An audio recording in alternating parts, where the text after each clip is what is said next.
smuggler was arrested with 1,20,000 Yaba tablets in the Salchapara area of Kochar district in Assam on Monday.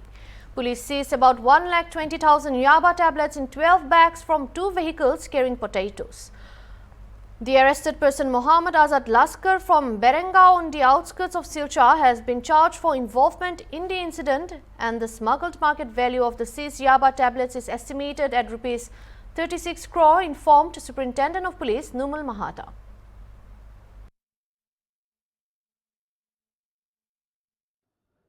নিচাযুক্ত সামগ্ৰী বা ড্ৰাগছৰ বিৰুদ্ধে আমাৰ যি অভিযান সেই অভিযান অব্যাহত আছে।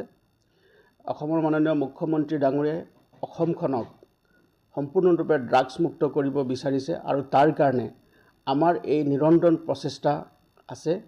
আৰু যোৱাকালি এটা বিশেষ সূত্ৰৰ পমখেদি আমি ড্ৰাগছৰ বিৰুদ্ধে এটা অভিযান আমি আৰম্ভ কৰিছিলোঁ আৰু শিলচৰ থানাৰ অন্তৰ্গত চালচাপৰা অঞ্চলত আমাৰ এই বিশেষ পুৱতি নিশাৰ পৰা এই অভিযান চলিছিলে আৰু এই অভিযান কালত আমি বৃহৎ সংখ্যক পৰিমাণৰ নিচাযুক্ত সামগ্ৰী জব্দ কৰিবলৈ সক্ষম হৈছোঁ। গোটেই অভিযান কালত আমাৰ দুখনকৈ টাটা ইন্ট্ৰা গাড়ী আমি জব্দ কৰিছোঁ। এখন গাড়ীৰ নাম্বাৰ হ'ল AZ11EC 2504 আৰু এটা আনটো গাড়ীৰ নাম্বাৰ হ'ল AS11EC 4291। এই দুইখন গাড়ী চুবুৰীয়া ৰাজ্যৰ পৰা ইয়ালৈ আহিছিলে আৰু দুইখন গাড়ীতে আলু ভৰ্তি বস্তা তাত সম্পূৰ্ণৰূপে আছিলে আৰু এই সামগ্ৰীখিনি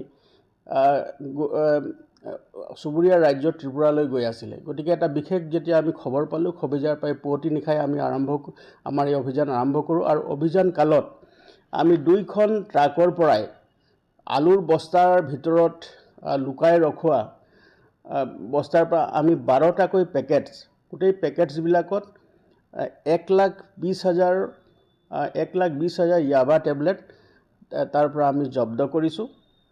আৰু এই যি আমি নিচাযুক্ত সামগ্ৰী জব্দ কৰিছোঁ তাৰ লগত সম্পৰ্কিত যিজন মূল ব্যক্তি মহম্মদ আজাদ লস্কৰ 20 বছৰ, ছান অফ ৰমজান আলী লস্কৰ, বেৰেঙা শিলচৰ, তেওঁক আমি এৰেষ্ট কৰিছোঁ।